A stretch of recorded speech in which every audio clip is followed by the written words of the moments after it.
오늘은 열왕기하 23장 1절에서 14절까지 한 절씩 교독하겠습니다.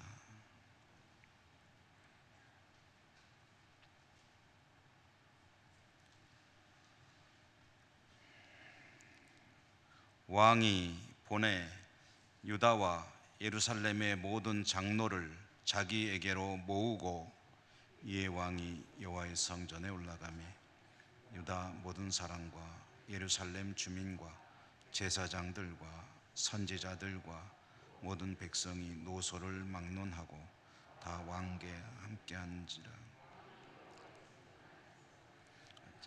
모든 말씀을 무리의 귀에 들리고 왕이 단 위에 서서 여호와 앞에서 언약을 세우되 마음을 다하고 뜻을 다하여 여호와께 순종하고 그의 계명과 법도와 율례를 지켜 이 책에 기록된 이 언약의 말씀을 이루게 하리라 하매 백성이 다 그 언약을 따르기로 하니라. 왕이 대제사장 hil기야와 모든 부제사장들과 문을 지킨 자들에게 명령하여 바알과 아세라와 하늘의 1월 성신을 위하여 만든 모든 그릇들을 여호와의 성전에서 내다가 예루살렘 바깥 기드론 밭에서 불사르고 그것들의 재를 베델로 가져가게 하고 옛적에 유다 왕들이 세워서 유다 모든 성읍과 예루살렘 주위의 산당들에서 분향하며 우상을 섬기게 한 제사장들을 폐하며 또 바알과 해와 달과 별 때와 하늘의 모든 별에게 분향하는 자들을 폐하고 또 여호와의 성전에서 아세라 상을 내다가 예루살렘 바깥 기드론 시내로 가져다 거기에서 불 사르고 빻아서 가루를 만들어 그 가루를 평민의 묘지에 뿌리고 또 여호와의 성전 가운데 남창의 집을 헐었으니 그곳은 여인이 아세라를 위하여 휘장을 짜는 처소였더라. 또 유다가 또 제사장이 분향하던 산당을 게바에서 브엘세바까지 더럽게 하고 또 성문의 산당들을 헐어버렸으니 이 산당들은 그 성읍의 지도자 여호수아의 성문 왼쪽에 있었더라. 산당들의 제사장들은 예루살렘 여호와의 제단에 올라가지 못하고 다만 그의 형제 중에서 무교병을 먹을 뿐이었더라.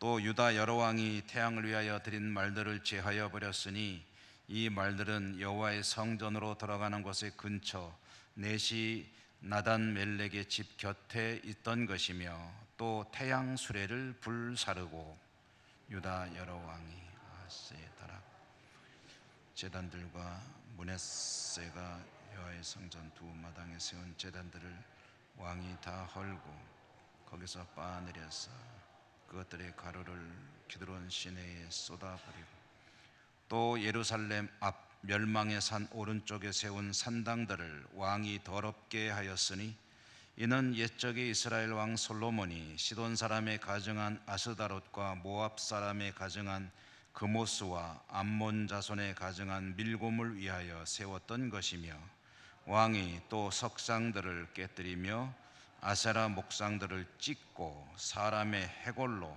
그곳에 채웠더라. 아멘. 오늘도 말씀의 은혜가 여러분 가운데 풍성하시기를 기원합니다. 열왕기하 읽기 오늘은 이제 33번째로 23장의 말씀 읽었는데요. 14절까지만 읽었습니다만은 내용은 이제 30절 그 뒤까지 내용을 담아서 말씀을 전해 드리겠습니다. 지금 우리는 요시야 왕 시대 이야기를 읽고 있죠. 요시야 왕은 8살에 임금이 되었습니다. 그런데 그렇게 임금이 된 이후에 18해 18년 동안의 이야기는 성경이 전해주지 않습니다. 그러니까 그동안에는 성경이 주목할 만한 무슨 일이 없었다는 거죠. 의미 있는 일이 없이 그저 이제 장성은 했지만, 성장은 했지만, 그러나 영적으로 의미 있는 일은 없었는데, 그가 이제 18년이 지났으니까 한 25살쯤 되었을 때, 그때에 이제 처음으로 요시야에 의해서 일어나는 일이 성경에 전해지게 되었죠. 그것은 요시야가 성전을 보수하라 라고 명하였고, 성전을 보수하던 중에 율법책이 발견이 되었고, 그 율법책을 이제 읽게 되는 이야기. 그 율법책이 발견되었다는 것은 사실 이스라엘 유다 왕국에서 성경이 사라졌다는 이야기죠. 하나님의 말씀이 사라진 유다 왕국의 모습, 그것도 성전. 여러분 상상해 보면 유다 왕국이라는 나라가 어떻게 변해 있었는지를 짐작할 수가 있습니다. 그러니까 만약에 예를 들어 본다면 우리 예천교회 예배당에서 성경을 찾을 수 없는 때가 온다, 성경책 한 권도 찾을 수 없는 시대가 온다 그러면 그때는 언제일까요? 아마 공산화가 되거나 아니면 이슬람이 세계를 지배하거나, 그러면 예배당 건물은 남아있을지 몰라도 성경책은 완전히 사라져 버릴지도 모르죠. 이제 그런 상황을 여러분 상상해 보시면 되겠습니다. 그런데 요시야라는 임금이 등장해서 성전을 보수하도록 명하였고, 성전을 보수하던 중에 성경책이 나오니까 이게 참 신기한 게 발견이 된 거예요. 그 얼마나 유다라는 하나님의 백성의 나라가 변질이 되어 있었는지를 알 수가 있는 그런 에피소드죠. 그 율법책이 어떤 책이었는지는 정확히 알 수는 없습니다. 성경이 전해주지 않기 때문에. 그러나 앞뒤의 이야기를 통해서 추측한 데는 신명기였을 것으로 본다. 지난 수요일에 말씀드렸죠. 그래서 신명기를 읽게 되는데, 그 신명기를 읽었을 때에 요시야는 나라 형편이 왜 이렇게 엉망이 되었는가 하는 것을 깨닫게 됩니다. 이유가 뭐였죠? 하나님의 백성의 나라 유다 왕국이 하나님을 떠나 있으니 나라가 이 모양 요 꼴이 될 수밖에 없지 않느냐 하는 것을 깨닫게 되었죠. 기가 막혔죠. 요시야는 옷을 찢으며 회개했다. 그리고 얼핏 들어도 기가 막힌 그 말씀을 정확히 알기 위해서 서기관을 이제 선지자에게 보내서 말씀의 뜻을 제대로 풀어오라 라고 했을 때 이제 더욱더 명확하게 이유들이 드러나게 됩니다. 자기 조국, 자기가 다스리는 유다 왕국이 왜 그렇게 국운이 쇠하여 가고 있는가 하는 것을 명확하게 알게 되죠. 그리고 이제 오늘 우리가 읽은 말씀으로 이어집니다. 23장 오늘 말씀에 보면은 바로 직전에 있었던 이야기 참 말씀을 드려야 되겠군요. 요시야는 훌다라고 하는 여선지자가 전해준 성경에 대한 해석이죠. 율법서에 대한 해석을 듣게 되고 나라가 결국은 심판 가운데 망하게 될 것이다 라는 그런 신탁을 받습니다. 그렇지만 하나님께서 요시야는 의인이므로 요시야는 그런 험악한 꼴을 보지 않고 눈을 감게 될 것이다 라는 이야기를 들려주었습니다. 자기는 그런 험한 꼴을 겪지 않게 될 것이라는 말씀을 들었을 때 여기서 히스기야와 요시야의 차이점이 드러납니다.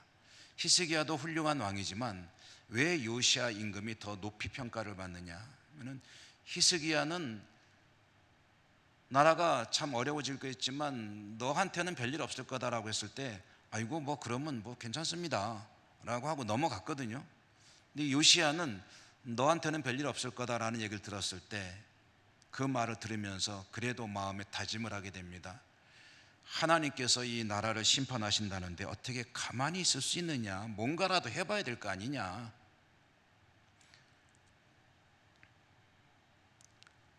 요시야는 자신의 삶 가운데는 비참함이 없을 것이라는 말을 들었지만 히스기야처럼 뭐 그렇다면 다행입니다, 감사한 일이네요 라고 하고 넘어가지 않고 뭔가를 해보기 위해서 이제 애쓰게 되고 힘쓰게 되는 그 이야기가 오늘 우리가 읽은 말씀 속에서 아주 소상하게 드러나고 있습니다. 이렇게 해서 소위 말하는 요시야의 종교 개혁이 시작이 되는 겁니다. 뭐 좀 해보자 하고 덤벼드는 거죠.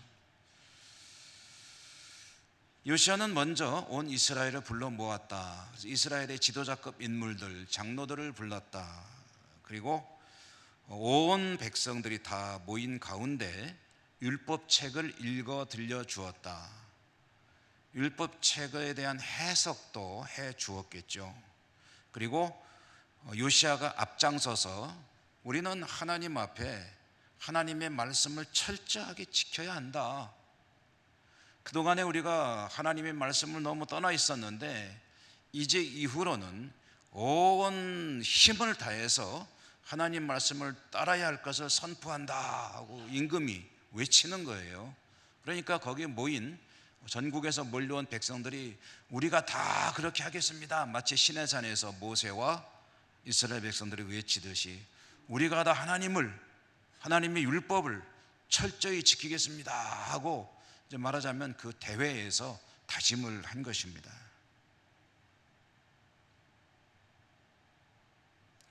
자, 그런데요, 여기서 또 한 가지 좀 우리가 짚어보고 넘어갈 일이 있습니다. 그것은 요시야가 사실은 이미 하나님으로부터 선고를 받았습니다. 여선지자 훌다를 통해서 들은 이야기 두 가지였죠. 나라는 망할 것이요, 너는 그 꼴은 안 볼 거다. 이 두 가지 이야기를 들었는데, 그렇다면은 나라가 망할 것이다 라고 이미 선고가 되었다면 그것은 하나님의 선포인데 이제 때늦은 개혁을 하는 것이 뭐 그 의미가 있겠나. 이미 버스는 출발한 뒤 아니냐. 지나간 버스 뒤를 향해서 손 아무리 흔들어 봤자 저 멀리 가버렸는데, 때가 늦었는데 이제 와서 뒷북을 치면은 그 무슨 의미가 있겠느냐 하는 생각을 해볼 수가 있겠죠. 하나님은 이미 말하자면 나무 뿌리에 도끼가 얹어져 있는 거예요. 이제 찍을 준비를 하나님이 하시고 이제 찍겠다고 말씀하셨는데, 때 늦은 개혁, 율법을 준수하겠다고 다짐하고 선포하고 대회를 열고 하는 것이 그게 무슨 의미가 있겠느냐.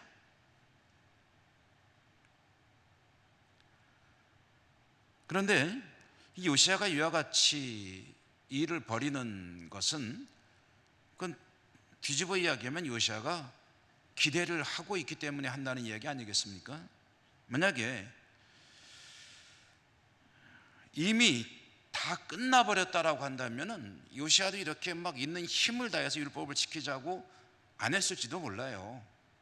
그런데 비록 그렇게 선지자를 통해서 말씀을 듣기는 했지만, 그러나 가만히 있지 말고 뭐라도 좀 해보자 하고서 개혁의 고삐를 당기게 되는데, 그와 같이 개혁에 나서는 그 요시야의 마음속에 있는 건 뭐냐면 기대죠. 기대.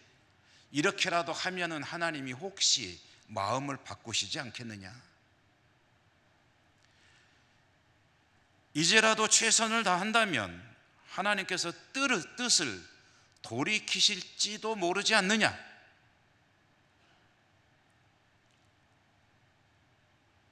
만약 이런 기대가 없다면 아무리 요시야라고 해도 힘을 내서 우리가 한번 다시 해보자, 일어나자 라고 외치는 것은 아마 어려웠겠죠. 그래도 이제라도 한번 하나님께 최선을 다해 나아가보자.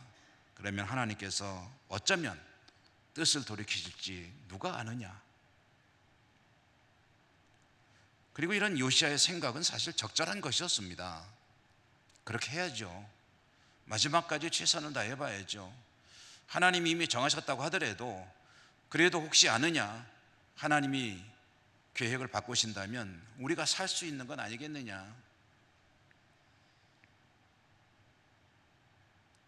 그리고 이런 요시야의 생각이 적절했다는 것은 사실 하나님이 그런 분이시라는 것, 하나님은 상황에 따라 이미 말씀하셨어도 자신의 생각을, 계획을 바꾸시기도 하는 분이시기 때문에 이런 요시야의 선택은, 행동은 적절한 것이었다라고 말할 수 있습니다.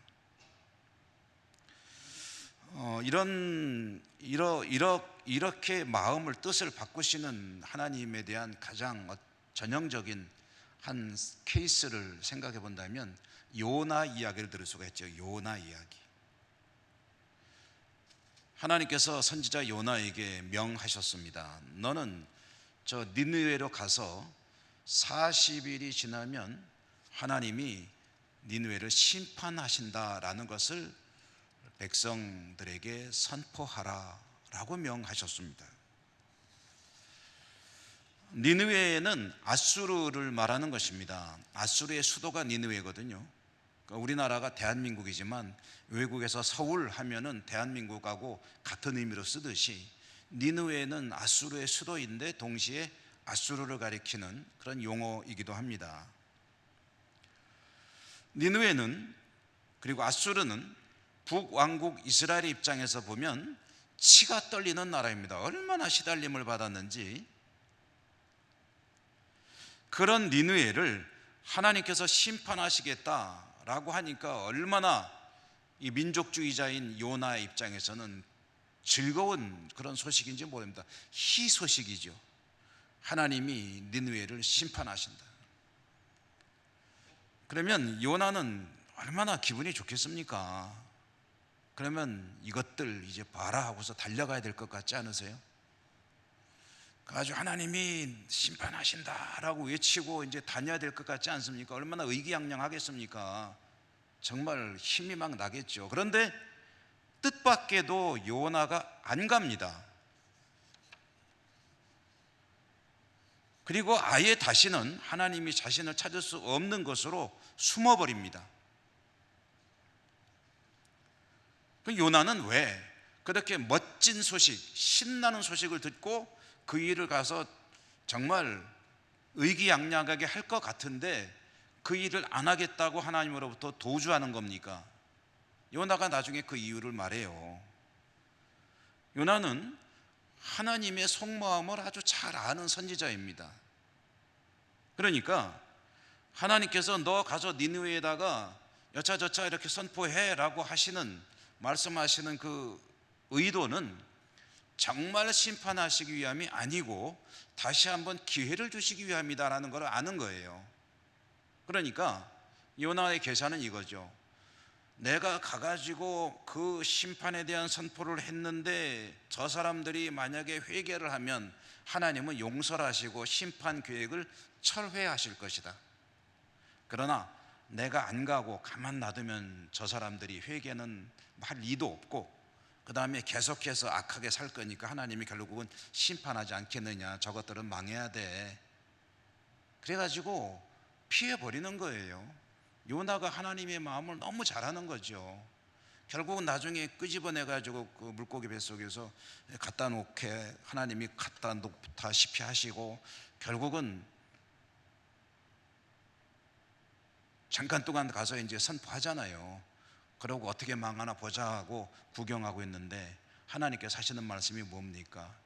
저 성에 있는 수많은 생명을 내가 어찌 그리 쉽게 심판하겠느냐. 요나의 생각이 맞았던 것이죠. 요시야가 그런 요나의 마음을 알았을 리는 없겠지만, 그러나 요시야가 생각하는 바도 사실은 요나와 맥이 상통하는 이야기죠. 요나가 알았듯이 요시야도 알 수 있을 가능성은 있고 하나님이 비록 심판을 선포하시지만 그러나 우리가 하나님 앞에 새로워질 수만 있다면, 변할 수만 있다면 하나님의 심판의 계획은 얼마든지 변할 수 있지 않겠느냐. 하는 기대를 가지고 이제 종교 개혁으로 나서게 되는 겁니다. 요시야가 깨닫고 있었던 것, 그것은 하나님은 심판을 하시는 분이 아니라 용서하시는 분이시고 사랑하시는 분이다. 그게 하나님의 마음이고 하나님은 그것이 더 맞는 분이에요. 하나님 하면 그게 어울리는 거예요. 요시야도 알고 있는 거예요. 여러분 많이 들어보셨겠지만 전에 간증을 참 많이 하셨죠. 교도소 사역을 하시던 교도소의 직원이고 어떤 박효진 장로님이라는 분, 워낙에 유명한 분이니까 아마 간증을 많이 들어보셨을 겁니다. 그분이 청송교도소와 교도소에서 근무를 하시면서 참 끔찍한, 인간이 어찌 그럴 수 있을까 싶을 정도로 무시무시한 범죄를 저지른 죄수들을 이제 복음을 전하고 변화시키는 그런 시도를 했던 간증들을 이제 집회를 다니면서 많이 하셨죠. 그래서 그런 간증들을 모아서 책도 냈어요. 근데 그분이 낸 책의 제목이 하나님이 고치지 못할 사람은 없다 라는 그런 책이에요. 하나님이 고치지 못할 사람은 없다. 그리고 또 하나님은 아무도 포기하지 않으신다. 그러니까 하나님은 근본적으로 사랑하고 어떻게든 고쳐서 회개하고 구원에 이르기를 원하시는 분이시지 무지막지한 심판을 그저 좀 쉽게 하시는 분은 절대로 아니라는 거죠. 요시야가 최선을 다해 보기로 작정하고 백성들과 함께 다짐을 하고 율법에 충실하자고 선언을 하고 그리고 이어서 구체적인 종교 개혁을 단행을 했습니다. 저와 여러분이 교독하며 읽은 말씀이 바로 요시야의 종교 개혁의 내용들입니다. 참 많은 것을 했습니다. 한번 제가 쭉 정리해서 말씀드려 보면은요, 크게 한 10가지나 나열이 되고 있습니다. 첫째로는 성전에서 이방 신들을 섬기고 있었다는 거죠.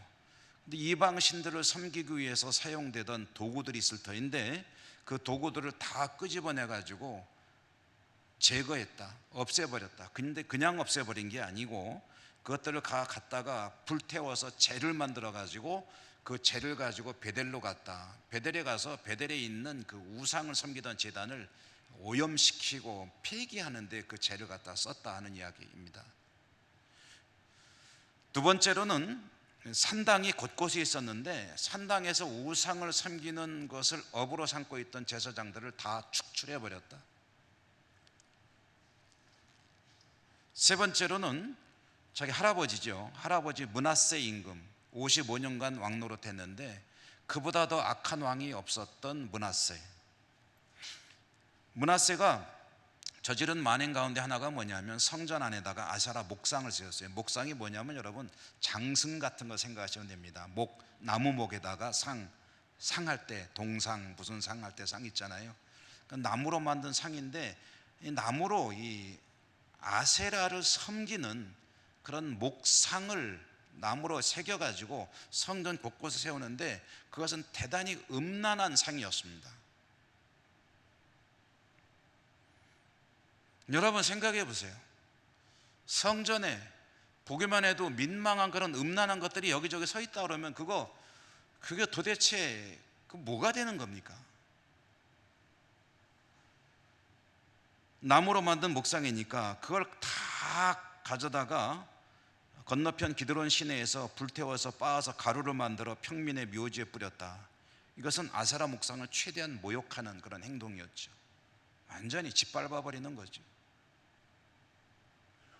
네 번째로는 성전에서 가증스러운 일을 하던 사람들이 머물던 곳을 헐어버렸다. 성경에 보면은 남창들이 머물렀다고 그러죠.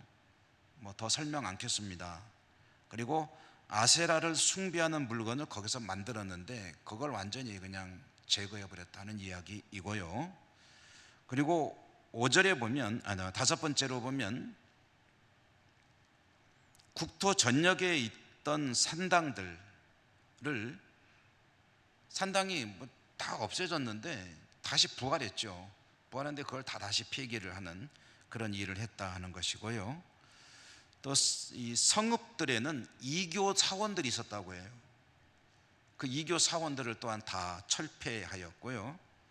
그 다음에 7번째로는 인신제사, 사람을 제물로 불태워서 제사를 드리는 그 인신제사를 드리던 것이, 대표적인 것이 예루살렘 성 서쪽, 동쪽은 기드론 골짜기, 서쪽은 흰놈의 아들 골짜기, 그 흰놈의 아들 골짜기에 도벳이라고 하는, 말하자면 인신제사를 드리는, 말하자면 그 소굴과 같은 곳이 있는데 그곳을 완전히 이제 폐지시켰다는 이야기. 그리고 8번째로는 앞에 임금들, 그러니까 자기 아버지, 할아버지, 선 왕들이 만들어 놓은 태양신을 섬기던 시설들과 또 마차 이런 것들을 다 폐지했다라는 거고요. 또 9번째로는 아하스의 다락방 옥상에 세워진 제단들을 허물었다. 이것도 역시 뭐 별을 숭배하던 시설이 아니었겠나 이렇게 보고 있고요. 또 10번째로는 솔로몬이 아내들을 위하여 세운 산당들을 다 또 폐지했다, 파괴했다는 거죠. 이것은 이제 여러분 제가 여러 차례 말씀드렸던 내용입니다. 다윗의 뒤를 이은 솔로몬이 나라를 부국강병을 하기 위해서 여러 가지를 했겠지만 그 중에 중요하게 추진했던 정책 중에 하나가 뭐냐면은 혼인동맹입니다. 혼인동맹. 그러니까 주변 나라들의 공주들을 자기 아내로 데려오는 거예요. 그런데 아내가 이제 주변 나라가 많잖아요. 왕실의 공주들만 데려온 게 아니라 아마 유력한 인물들의 딸들도 많이 데려온 것 같아요. 그러니까 뭐 상당히 숫자가 많았다고 하지 않습니까? 그러니까 수많은 그런 왕비들 또 후궁들 이런 여성들을 데리고 올 때 문제는 여성들이 올 때에 가마 타고 자기만 오는 게 아니고 뒤에다가 수레를 끌고 온다는 거예요. 수레에다 무엇을 싣고 오냐면 자기들이 섬기는 우상을 싣고 오는 거예요. 돌돌돌돌. 수레가 이제 끌려오면 거기에 우상이 같이 타고 오는데 그 우상이 오면은 그걸 어떻게 하냐면은 솔로몬은 그걸 버리지 않고 앞에 감람산 기슭에다가 그 자기 와이프들이, 그 후궁들이 가져온 그 우상들을 섬기는 신전을 만들어줘요. 규모가 뭐 그렇게 크진 않았겠지만, 그러니까 온갖 신전이 우상을 섬기는 신전이 가득하기 때문에 그 산의 이름이 뭐냐면은 멸망산입니다. 멸망산. 근데 그것을 이제 요시야가 다 완전히 파괴했다는 거죠. 뭐 속이 시원하죠. 자, 여러분, 오늘 그 요시야의 업적이, 이렇게 한 사람의 업적이 많이 나열된 그런 성경이 없습니다. 왕들의 이야기. 그러니까 얼마나 성경이 요시야라는 사람을 높이 평가하는지를 알 수가 있어요. 근데 이렇게 요시야가 행한 종교 개혁이 아주 세밀하게 10가지로 묶을 수 있는 정도로 나열되고 있다는 얘기는 무슨 얘기냐면 두 가지 의미를 가지고 있습니다. 하나는 요시야라는 인물을 성경이 부각시키는 거예요. 두 번째로는 나라가 그렇게 형편없었다는 이야기예요. 왕이 할 일이 많다는 이야기는 나라가 그만큼 일이 많은 상황, 어려운 가운데 있었다는 이야기. 그리고 그 모든 것들을 요시야가 다 하나하나 추진해 나가고 있었다는 이야기. 더불어 요시야는 자기 나라 남왕국 유다만 이렇게 개혁을 한 것이 아니라 이미 망해버린 형제 나라죠, 북왕국 이스라엘, 그 지역에 속했던 땅들도, 그때 이제 그 북왕국 이스라엘은 아수르가 멸망을 시켰는데, 아수르가 북왕국 이스라엘을 멸망시킨 후에 권력의 공백기가 와요. 뭐냐면은 이 북왕국 이스라엘을 다스릴 그런 겨를이 없어요. 왜냐하면은 아수르가 있고 그 밑에는 바벨론이 있는데, 원래는 바벨론이 힘이 약했었거든요. 근데 국력이 막 컸어요. 성장해가지고 이제 바벨론하고 아수르가 막 겨루는 시대가 되니까 이 아수르가 이 북왕국 이스라엘 다스리고 뭐하고 지금 신경 쓸 틈이 없는 거예요. 그러니까 북왕국 이스라엘은 방치되어 있는 거예요. 그냥 나라는 없지만. 그리고 아수르와 바벨론이 이제 티격태격하고 있는 그 동안에 그러면 어떻게 할 거냐? 이제 남왕국의 이 요시야가 북왕국 지역까지 다니면서 종교 개혁을 계속 해나가는 거예요. 북쪽에서도.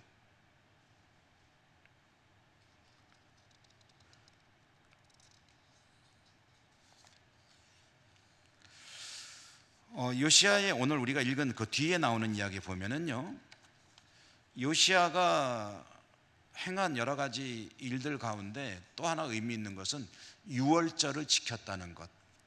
성경에 보면은 우리가 읽지는 않았는데요, 21절에 보면은 요시야는 율법책에 기록된 대로 유월절을 지키도록 했습니다. 그리고 22절에 보면 지금까지 이렇게 유월절을 지킨 왕이 없었다고 성경이 기록하고 있습니다.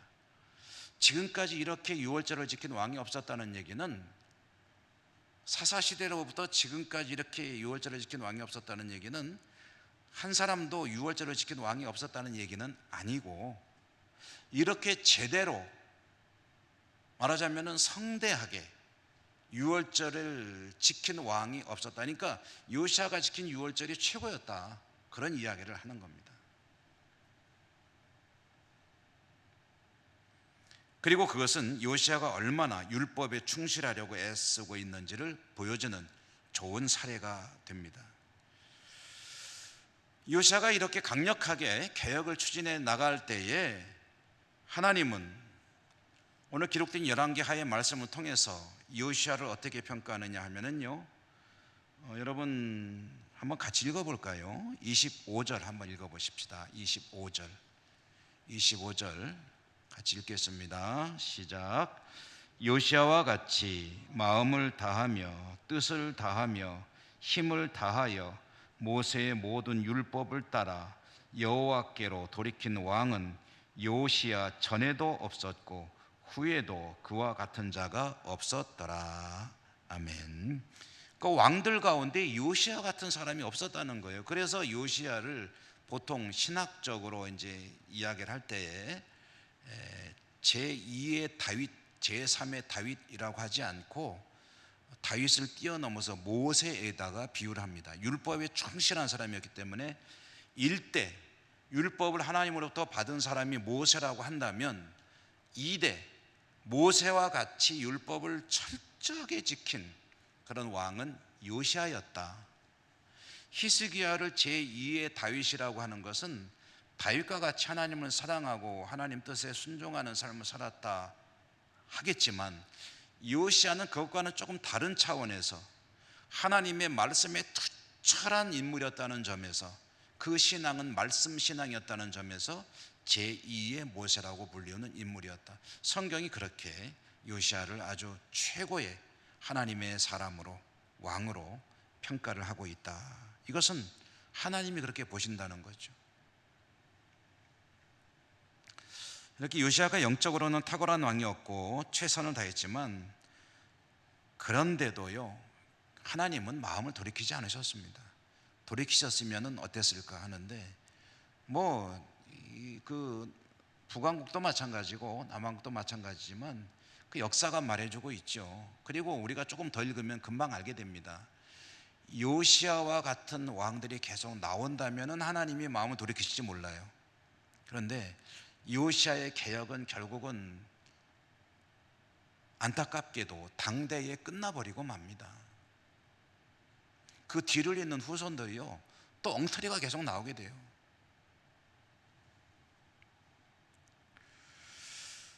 므낫세의 범죄가 너무 컸다. 므낫세의 영향이 후손들에게 요시야와 같은 인물도 나왔지만, 그러나 그 뒤를 잇는 모든 임금들은 므낫세의 뒤를 따라가는 사람들이었고, 하나님께서 그래서 뜻을 돌이키지 아니하시는데 가슴이 철렁하는 이야기가 하나 나옵니다. 어디 나오냐면은 27절 맨 뒷부분에 보면 하나님께서 뭐라고 하시냐면은 이 성전을 버리리라. 이 성전을 버리리라.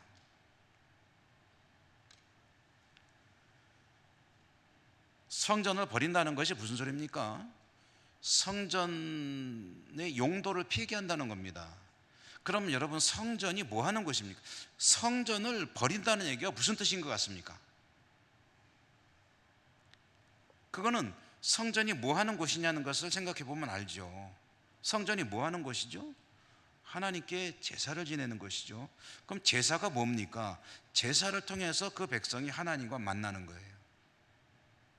근데 하나님이 성전을 버린다는 얘기는, 제사를 안 만든다는 얘기는 곧 뭐냐면 하나님이 나 너희들하고 이제 관계 끊을란다, 이 얘기예요. 그러니 이게 얼마나 두려운 말씀입니까? 절교야 절교, 오랫동안 깊은 우정을 쌓아오던 친구가 그러더라도 얼마나 가슴 아픈 이야기입니까? 난 너랑 친구 안 해, 이제 절교야, 우리 만나지 말자. 사랑하는 연인이 또 그만 만나자고 선언을 하거나 얼마나 가슴 아픈 일입니까? 하나님이 나 니들하고 더 이상 못하겠다, 이제 끝내자 라고 말씀하시는 거예요.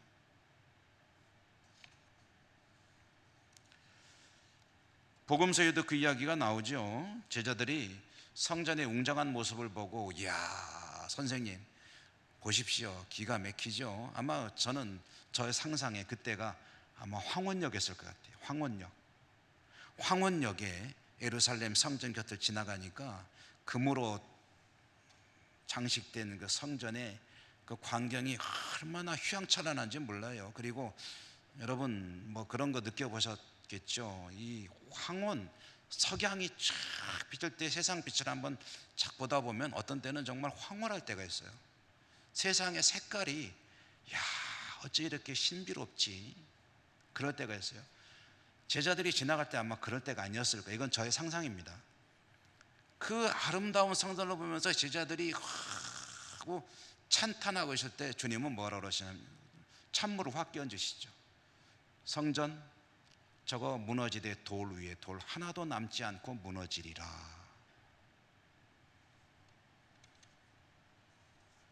성전이 철저히 파괴될 것을 예고하셨죠.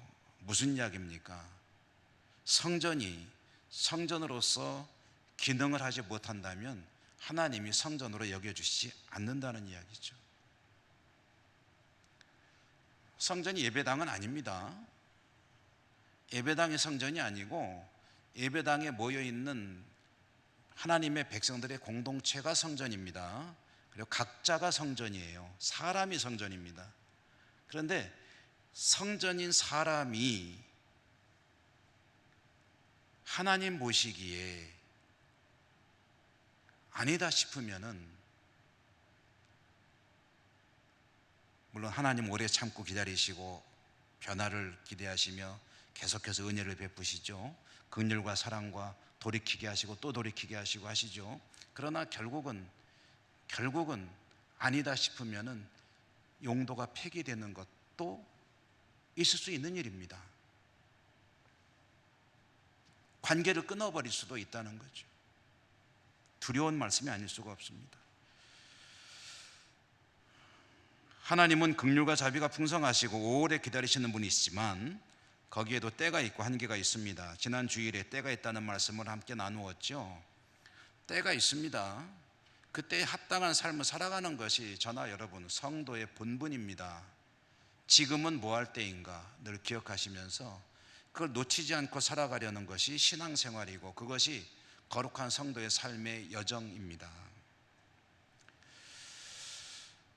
여러분, 요시야는 비록 영적으로는 탁월한 그런 왕이었지만 그런데 정치적으로는 좀 어설픈 사람이었던 것 같아요. 그래서 전쟁터에 나갔다가 그만 전쟁터에서 전사하게 됩니다. 애굽의 임금인 느고라고 하는 바로가 이 아수르와 바벨론의 전투하는 그런 전쟁에 끼어들려고 오고 있는데 그만 요시야가 분수도 모르고 저 이집트 군대 오면 안 되는데 하고서 군대 이끌고 나갔다 그만 계란으로 바위치기거든요. 그래서 거기서 나가서 이제 전사하게 되고 요시야의 계획은 허무하게 이렇게 막을 내리게 됩니다. 무깃도라고 하는 곳에서 애굽 군대를 막다가 요시야가 전사하게 되고요. 요시야가 죽은 이후에 그 아들 여호아하스라고 하는 아들이 임금이 되는데요. 그 뒤 이야기는 이제 열왕기 이야기도 얼마 안 남았습니다. 곧 유다 왕국 망합니다. 한 두세 번 볼래나요? 그 정도면 이제 망하고 열왕기 이야기도 막을 내리게 되겠는데요. 오늘 요시야 이야기는 여기까지 드리고요. 다음에 여호아하스와 그 뒤의 이야기들, 가슴 아픈 이야기들입니다. 계속해서 우리가 읽어보도록 하겠습니다. 기도하겠습니다. 하나님 감사합니다. 오늘도 들려주시는 왕들의 이야기를 통해서 하나님께서 저희들에게 하고 싶으신 말씀들 들었습니다. 잘 저희들의 신앙 가운데 적용하고 믿음으로 승리하는 삶이 될 수 있도록 축복하여 주시옵소서. 예수님 이름으로 감사하고 기도드립니다. 아멘.